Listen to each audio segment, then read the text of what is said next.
Hello friends, நம்ம last வீடியோல ஒரு சில கொஸ்டின்ஸ் பார்த்துருந்தோம். அதுக்கு இந்த வீடியோல ஆன்சர்ஸ் பார்த்துரலாம். அதாவது யூலர்ஸ் ஃபார்முலா அதிலிருந்து அதுதான் நம்ம வீடியோல பார்த்துருந்தோம். இப்போ கொஸ்டின் பாருங்க. ஃபர்ஸ்ட் கொஸ்டின் என்ன கேட்டிருக்காங்கன்னா, formula for crushing load of a column இஸ்ன்னு கேட்டிருக்காங்க. கிரஷிங் லோடுக்கு என்ன ஃபார்முலான்னு கேட்டிருக்காங்க. அதாவது stress equal to load divided by area. அப்பனா load equal to stress into area. Stress equal to load divided by area. அப்பனா லோடு அதாவது பிசி என்ன வரும் அப்படின்னா ஸ்ட்ரெஸ் இன்டூ ஏரியா அதாங்க சொல்லியிருக்கோம். FC into A. இதுவே பக்லிங் லோடுக்குன்னா உங்களுக்கு ஃபார்முலா மாறும். அதாவது pi square A by L square அந்த மாதிரி நமக்கு ஃபார்முலா பார்த்துருப்போம். அதாவது 4 pi square A by L square, 2 pi square A by L square பார்த்துருப்போம். அது வந்து பக்லிங் லோடுக்குள்ள ஃபார்முலா. இது வந்து கிரஷிங் லோடுக்குள்ள formula. Load divided by area ஸ்ட்ரெஸ்ஸுக்குள்ளது. இந்த கிரஷிங் லோட மட்டும் இங்கே வச்சிட்டோம் அப்படின்னா ஸ்ட்ரெஸ் இன்டூ ஏரியா நமக்கு கிடைக்கும். Next the strongest support condition of the column to resist more buckling இஸ்ன்னு கேட்டிருக்காங்க. ஸ்ட்ராங்கஸ்ட் கண்டிஷன் அதாவது காலம்ல மோர் பக்லிங்கை ரெசிஸ்ட் பண்றதுக்குள்ள ஸ்ட்ராங்கஸ்ட் சப்போர்ட் கண்டிஷன் என்னன்னு கேட்டிருக்காங்க. இதுக்கு என்னன்னு பாத்தீங்கன்னா போத் எண்ட் ஃபிக்ஸ்டு. அதுல தான் அதோட லோட் கேரிங் கெப்பாசிட்டி அதிகமா இருக்கும். அதாவது எஃபெக்டிவ் லென்த் ரொம்ப கம்மியா இருக்கும். 0.5 எஃபெக்டிவ் லென்த் வந்து இருக்கும். அதை நம்ம உங்களுக்கு அந்த எஃபெக்டிவ் லென்த் எப்படி கண்டுபிடிப்போம் அதையுமே போட்டிருப்போம். பாத்தீங்கன்னா பக்கிள் ஆகும்போது சென்டர்ல மட்டும் தான் உங்களுக்கு பல்ஜ் ஆகும். அந்த இடைப்பட்ட டிஸ்டன்ஸ் பாத்தீங்கன்னா 0.5 L0 அப்படிங்கிறது இருக்கும். போத் எண்ட் ஃபிக்ஸ்டு காலம் தான் இருக்கிறதுலே அதிகமாக பக்லிங் லோட தாங்கும். Next for a column to be stronger in buckling its effective length should be minimum. ஓகேவா, அதாவது தான் டேஷ்னு கொடுத்துருக்காங்க. பக்லிங்ல ஸ்ட்ராங்கரா இருக்கணும் அப்படின்னா எஃபெக்டிவ் லென்த் எப்படி இருக்கணும்னு கேட்டிருக்காங்க. எஃபெக்டிவ் லென்த் எப்படி இருக்கணும்னா மினிமமா இருக்கணும். எஃபெக்டிவ் லென்த் அதிகமா இருந்துச்சு அப்படின்னா ஈஸியா அது பெண்ட் ஆயிடும். ஓகேவா, பிகாஸ் ஆஃப் ஏன் அப்படின்னா அதாவது பிசிஆர்னா கிரிப்ளிங் லோடு. அதாவது buckling load, crippling load, Euler's load இந்த மாதிரி ஒரு நேம்ஸ் இருக்கு. அதான் நம்ம எடுத்துருக்கோம். Crippling load proportional to 1 by LE square. இந்த எல்இ ஸ்கொயர் அதிகமாச்சு அப்படின்னா இந்த கிரிப்ளிங் லோடு கெப்பாசிட்டி வந்து கம்மியாயிட்டே வரும். அதனால தான் இங்க எஃபெக்டிவ் லென்த் மினிமமா இருக்கணும் அப்படின்னு சொல்லியிருக்காங்க. ஓகே, எஃபெக்டிவ் லென்த் இங்க வேல்யூ மினிமமா இருந்தா தான் இந்த லோட் கவரிங் கெப்பாசிட்டி அதிகமா இருக்கும். அதாவது பி கிரிப்ளிங் அப்படிங்கிறது அதிகமா இருக்கும். கிரிப்ளிங் லோடோட capacity. Next fourth question the column with highest effective length is. காலம்ல எதுல ஹையஸ்ட் எஃபெக்டிவ் லென்த் இருக்குன்னு கேட்டிருக்காங்க. அதாவது எதுலன்னு பாத்தீங்கன்னா one end fixed and another end is free. எதுல கம்மியா இருக்கும்னா போத் எண்ட் ஃபிக்ஸ்டு காலம் 0.5 L0 இருக்கும். எதுல அதிகமா இருக்கும்னா one end fixed another end free. இதுல எவ்வளவு இருக்கும்னா L effective equal to 2 L0 அப்படிங்கிற அளவுக்கு இருக்கும். இதுதான் இருக்கிறதுலே ஹையஸ்ட் எஃபெக்டிவ் லென்த் உள்ள support condition. Next define slenderness ratio. Slenderness ratio இது ரொம்ப முக்கியமான டாபிக். லாஸ்ட் கிளாஸ்ல பார்த்திருப்போம். அதை எப்படி சொல்லுவோம் அப்படின்னா லாம்டான்னு சொல்லுவோம். லாம்டாக்கு என்ன அப்படின்னா L effective divided by R minimum. அதுதான் ஸ்லெண்டர்னஸ் ரேஷியோட value. Next find the radius of gyration of a circle whose diameter is 40 cm. Radius of gyration அப்படின்னா பார்த்துருந்தோம் ஆர் மினிமம் அப்படின்னு சொல்லி. அதாவது இந்த லாம்டால கீழே டினாமினேட்டர்ல வரக்கூடியது. இதுக்கு என்ன ஃபார்முலா அப்படின்னா d/4 அப்படின்னு பார்த்துருந்தோம். இங்க d வந்து 14 கொடுத்துருக்காங்க. 40/4 போட்டிங்கன்னா 10 கிடைக்கும். ஓகேவா, இந்த மாதிரி உங்களுக்கு கொஸ்டின்ல அடிக்கடி கேட்குறாங்க. இதுவும் நோட் பண்ணிக்கோங்க. Next fixed beam is dash times stiffer than simply supported beam கேட்டிருக்காங்க. எவ்வளோ அப்படின்னு பார்த்தீங்கன்னா 4 டைம்ஸ். எத்தனை டைம்ஸ் அப்படின்னா 4 டைம்ஸ் அப்படின்னு வரும். அதாவது WL3/48A அப்படின்னு நமக்கு சிம்பிளி சப்போர்ட்டட் பீம்ல டிஃப்ளெக்ஷனோட வேல்யூ கிடைக்கும். WL3/192A அப்படின்னு ஃபிக்ஸ்டு பீம்ல நமக்கு டிஃப்ளெக்ஷன் வேல்யூ கிடைக்கும். எதுல கம்மியா இருக்குன்னு பார்த்தீங்கன்னா ஃபிக்ஸ்டு பீம்ல எவ்வளவு கம்மியா இருக்குன்னா 4 டைம்ஸ் கம்மியா இருக்கும் டிஃப்ளெக்ஷனோட வேல்யூ. டிஃப்ளெக்ஷன் ஆகுறதுல கம்மியா இருக்கு. இப்போ ஸ்டிஃபரா எது இருக்கு அப்படின்னு பார்த்தீங்கன்னா ஃபிக்ஸ்டு பீம் தான் ஸ்டிஃபரா இருக்கும். ஓகேவா, அப்புறம் 8th கொஸ்டின் பாருங்க. the load required to geometric instability failure of a column isன்னு கேட்டிருக்காங்க. அதாவது என்ன லோடு வந்து ஜியாமெட்ரிக் இன்ஸ்டபிலிட்டியை காஸ் பண்ணுது, அதோட பேர் என்ன கேட்டிருக்காங்க. Buckling load or crippling load or Euler's load or critical load அப்படின்னு சொல்லுவோம். இதான் அதோட 4 நேம். இதுவுமே எக்ஸாம்ல கேட்பாங்க. இதுல எப்படி வேணா கொடுத்து கேட்கலாம். இதை நீங்க நோட் பண்ணிக்கோங்க.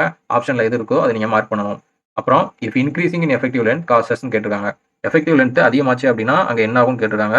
எஃபெக்டிவ் லென்த் அதிகமாக அங்க பக்லிங் ஈஸியா நடந்துரும். ஓகேவா, லென்த் அதிகமாச்சுன்னா பக்லிங் ஈஸியா நடக்கும். அப்போ பக்லிங் தான் ஆன்சர். ஏன் அப்படின்னா இந்த எல் எஃபெக்டிவ் அதிகமாயிட்டே போகும். ஸ்கொயர்ல வேரி ஆகுது. பிபியோட வேல்யூ கம்மியாயிரும். அதாவது பக்லிங் லோட் கெப்பாசிட்டி கம்மியாயிரும். Next if the value of slenderness ratio is increase then the buckling load capacity will be கேட்டிருக்காங்க.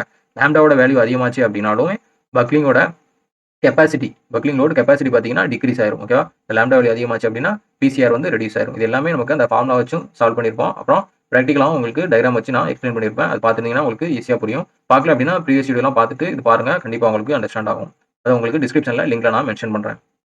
நெக்ஸ்ட்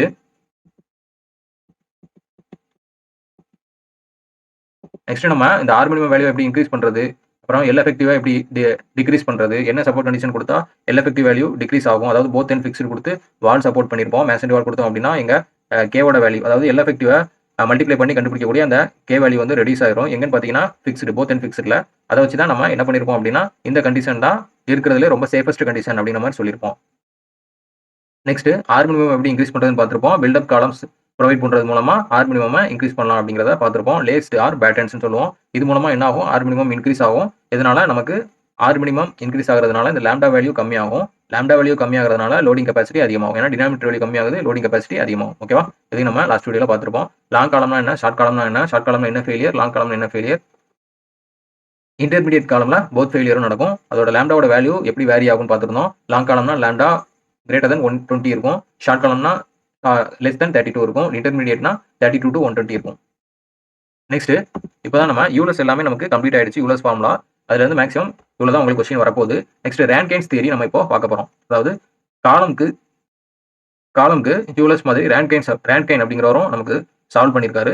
இவர் எந்த மாதிரி சொல்றாரு, லோடிங் கெபாசிட்டியை, பக்லிங் லோட் அண்ட் கிரஷிங் லோட பத்தி என்ன சொல்றாரு அப்படிங்கிறத இந்த வீடியோல பார்க்கலாம்.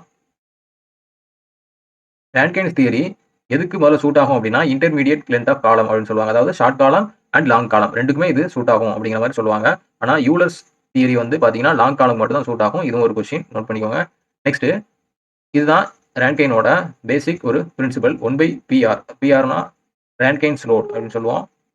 ரான்கைனோட பேசிக் ஃபார்முலா இதுதான். அதாவது 1/PR. பிஆர்னா இங்க என்னன்னா ரான்கைன்ஸ் லோட் அப்படின்னு சொல்லுவோம். Equal to 1/PC plus 1/PB. பிசினா என்னன்னா கிரஷிங் லோடு, அதாவது கிரஷிங் லோடுன்னு சொல்லுவோம். பிபினா பக்லிங் லோடு. பக்லிங் லோடுனா என்னன்னு தெரியும் நமக்கு, ஜியோமெட்ரிக்கல் இன்ஸ்டபிலிட்டி, அதாவது அதோட வளைகிற தன்மை, வளைஞ்சு ஃபெயில் ஆகக்கூடியதான் பக்லிங் லோடு. கிரஷிங் லோடு அப்படின்னா நொறுங்கி அந்த மெட்டீரியல் ஃபெயில் ஆகும். அதுதான் நம்ம கிரஷிங் லோடு அப்படின்னு சொல்லுவோம். இதுதான் ரான்கைனோட பேசிக் ஃபார்முலா. இதுல இருந்து எப்படி டெரிவ் பண்றோம் அப்படின்னு பாருங்க. 1/PR ஈக்குவல் டு இப்போ இந்த பிசி இன்டூ பிபியை மல்டிப்ளை பண்ணுங்க. அதாவது எல்சிஎம் எடுத்தீங்க அப்படின்னா மேல என்ன வரும்? பிசி பிளஸ் பிபி, கீழே வந்து பிசி இன்டூ பிபின்னு கிடைக்கும். நம்ம பிஆர் தான் நமக்கு தேவை, அதாவது ரான்கைன்ஸ் லோட். இதை நம்ம அப்படி தலைகீழா போட்டோம் அப்படின்னா PC into PP divide by PC plus PP அப்படின்னு கிடைக்கும். சிம்பிள் மேக்ஸ் தான் இதெல்லாம். Next divided by PP. பிபியால நம்ம நாமினேட்டர் டினாமினேட்டரை நம்ம டிவைட் பண்றோம். இங்க பாத்தீங்கன்னா பிசி பிபிஆர் டிவைட் பண்ணிட்டோம் அப்படின்னா இந்த பிபி கேன்சல் ஆயிடும். பிசி மட்டும் மேல இருக்கும். கீழே பிசி பிளஸ் பிபி இருக்கு. இதுல பிபி கேன்சல் ஆயிடுச்சு அப்படின்னா இங்க 1 ஆயிடும். அப்புறம் 1 plus PC divide by PB மட்டும் நமக்கு கிடைச்சிருக்கும். நெக்ஸ்ட் அதை நம்ம அப்படியே எடுத்துக்கிறோம். நமக்கு தெரியும் பிசிக்கு என்ன ஃபார்முலா அப்படின்னா, அதாவது கிரஷிங் லோடுக்கு என்ன formula, crushing stress divided by crushing stress into ஏரியான்னு வரும். அதாவது stress equal to load divide by area. அப்போ crushing load equal to stress into ஏரியான்னு கிடைக்கும். இப்போ எஃப்சி இன்டூ ஏன்னு நமக்கு பிசிக்கு பதிலாக போட்டிருக்கோம். நெக்ஸ்ட் 1 பிளஸ் இந்த பிசிக்கு மறுபடியும் இந்த எஃப்சி இன்டூ ஏன்னு போடலாம். அப்புறம் பிபிக்கு பார்த்தீங்கன்னா ஆல்ரெடி நமக்கு தெரியும் pi square A divide by lambda square. அதை நம்ம அப்படியே சப்ஸ்டிட் பண்ணியிருக்கோம். இங்க இதுல உள்ள ஏவும் இந்த பை ஸ்கொயர் இஏல உள்ள இந்த ஏவும் கேன்சல் ஆயிடும். அப்போ FC pi square E divided by lambda square இருக்கும். லாம்டா மேலே போயிடும். ஓகேவா? இங்க எஃப்சி இன்டூ ஏ மட்டும் இருக்கு மேல. கீழே உள்ள 2 ஏவும் கேன்சல் ஆயிடுச்சு. இந்த லாம்டா ஸ்கொயர் மேலே போயிடுது. இப்போ இந்த எஃப்சி டிவைடட் பை ஸ்கொயர் இ இந்த டேம் மட்டும் தனியா எடுத்தீங்க அப்படின்னா அதான் நம்ம என்ன சொல்லுவோம், ரான்கைன்ஸ் கான்ஸ்டன்ட் சொல்லுவோம். அதுக்கு ஒரு கான்ஸ்டன்ட்டை இங்க கொண்டு வந்திருக்காரு. அதுதான் alpha. FC divided by square E அப்படிங்கிறத ஆல்பா அப்படின்னு சொல்லுவோம். ஆல்பானா என்னன்னா ரான்கைன்ஸ் கான்ஸ்டன்ட். ஓகேவா? இதுதான் நமக்கு எழுதியிருக்கோம். ஃபைனல் ஃபார்முலா பிஆர், அதாவது Rankine's load equal to FC into A divide by 1 plus alpha lambda square. இதையும் நம்ம சம் கேட்பாங்க. இது பார்த்து வச்சுக்கோங்க. நமக்கு இந்த அளவுக்கு சம் கேட்க மாட்டாங்க ஜேடிஓ எக்ஸாம்ல. ஃபார்முலா மட்டும் பார்த்துக்கோங்க. ஃபார்முலா கேட்கறதுக்கு வாய்ப்பு இருக்கு. ஓகேவா? நெக்ஸ்ட் நமக்கு தெரியும் லாம்டாவோட வேல்யூ வந்து, அதாவது lambda equal to root of pi square E எஃப்சின்னு ப்ரீவியஸ் வீடியோல நம்ம பார்த்துருந்தோம். இங்க லாம்டா ஸ்கொயர் பண்ணோம் அப்படின்னா இந்த ரூட் வந்து கேன்சல் ஆகிடும். பை ஸ்கொயர் இ எஃப்சி மட்டும் இருக்கும். நமக்கு ஏற்கனவே தெரியும் இந்த வேல்யூ வந்து எங்கேயோ பார்த்த மாதிரி இருக்கு. அதுதான் லாம்டாக்குள்ள வேல்யூ. அப்போ alpha equal to FC divide by pi square E நமக்கு தெரியும். இப்போ lambda square equal to 1 by alpha. ஓகேவா? நம்ம ஏற்கனவே பார்த்தது தான் இது. லாம்டாவோட வேல்யூ என்ன, root of pi square E by FC. ஓகேவா? ஆனால் அங்கே அப்படியே தலைகீழா போட்டு ரூட்டை ரிமூவ் பண்ணியிருக்கோம். அதுதான் என்ன சொல்றோம் அப்படின்னா ஆல்பா அப்படின்னு சொல்றோம். அப்போ ஆல்பாவோட வேல்யூ என்ன, FC divide by pi square E.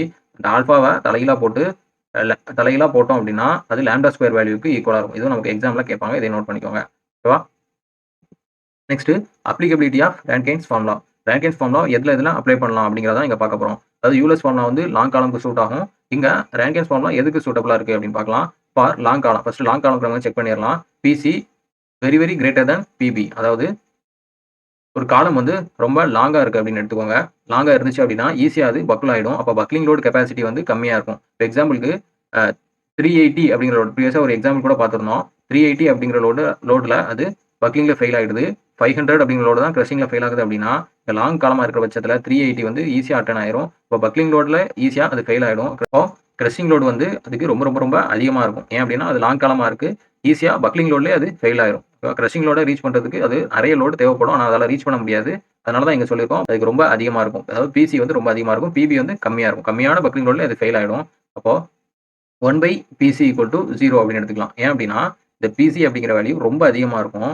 நமக்கு தெரியும் 1 இந்த இடத்துல அதிகமான வேல்யூ போட்டோம் அப்படின்னா, எக்ஸாம்பிளுக்கு இந்த இன்ஃபினிட்டின்னு ஒரு அச்சீவ் பண்ணிக்கோங்க. 1/0ன்னு வரும் இன்ஃபினிட்டினா. அப்போ இந்த வேல்யூ டோட்டலா என்ன ஆயிரும்? 0 ஆயிடும். ஓகேவா? 1க்கு கீழ வேல்யூ அதிகமாச்சு அப்படின்னா, ஆக்சுவலா அதுக்கு வந்து 0க்கு ஈக்குவலா தான் இருக்கும். 0 பாயிண்ட் அந்த மாரி போயிட்டே இருக்கும். அப்ப ஈக்குவல் டூ 0 தான். அதான் நம்ம இங்க எழுதியிருக்கோம். இப்போ பக்லிங் லோடு மட்டும் தான் அந்த ஃபார்முலால இருக்க போகுது. இங்க பார்த்தீங்கன்னா, இந்த ஃபார்முலா இருக்கு. இதுல வந்து இது 0 ஆயிடுச்சு அப்படின்னா, பக்லிங் லோடு மட்டும் தான் இருக்க போகுது. 1/PR = 1/PB நம்ம இங்க எழுதிக்கிறோம். இப்ப புரிஞ்சிருக்கும்னு நெனைக்கிறேன். பக்லிங் லோடையும், கிரஷிங் லோடையும் கம்பேர் பண்ணோம் அப்படின்னா, லாங் காலம்ல பக்லிங் லோடு தான் கம்மியா இருக்கும். சீக்கிரமா அந்த பக்லிங் ஆகி ஃபெயில் ஆயிடும். அப்ப கிரஷிங் லோடு வந்து அதிகமா இருக்கும். அதிகமான வேல்யூ கீழ வரும்போது, இந்த 1/PC அப்படிங்கிறது 0 ஆயிரும்.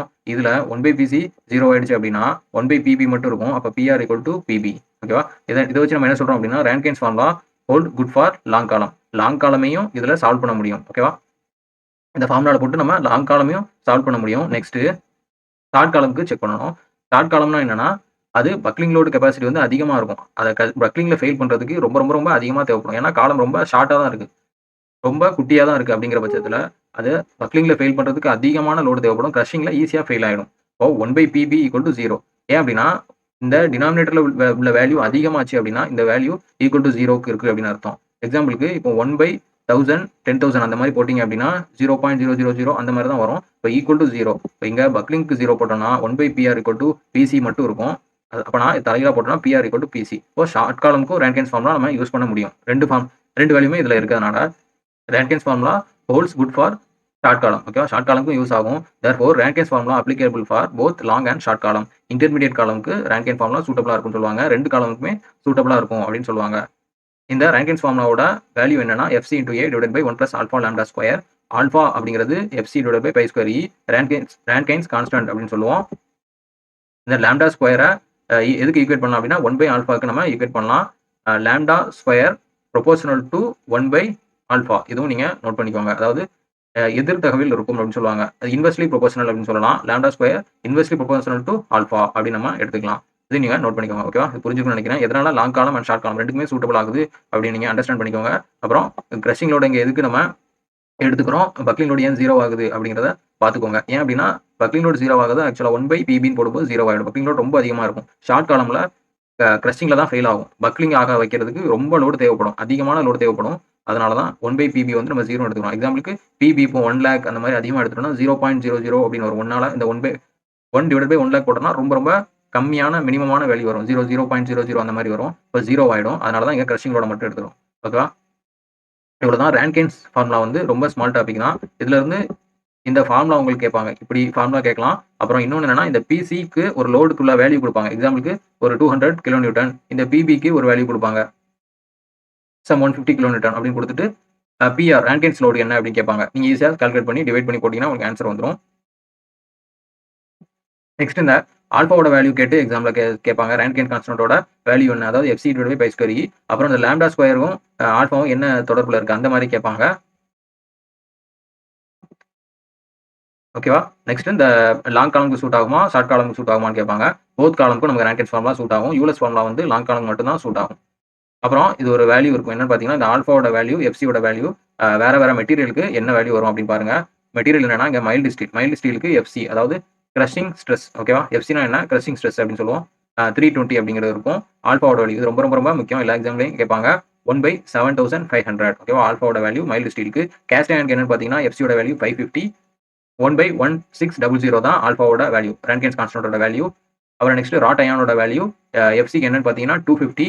ஆல்பா ரான்கைன் கான்ஸ்டன்ட்டோட வேல்யூ 1/9000. ஸ்ட்ராங் டிம்பர் அதாவது டிம்பர்னா மரம் ஸ்ட்ராங்கானது.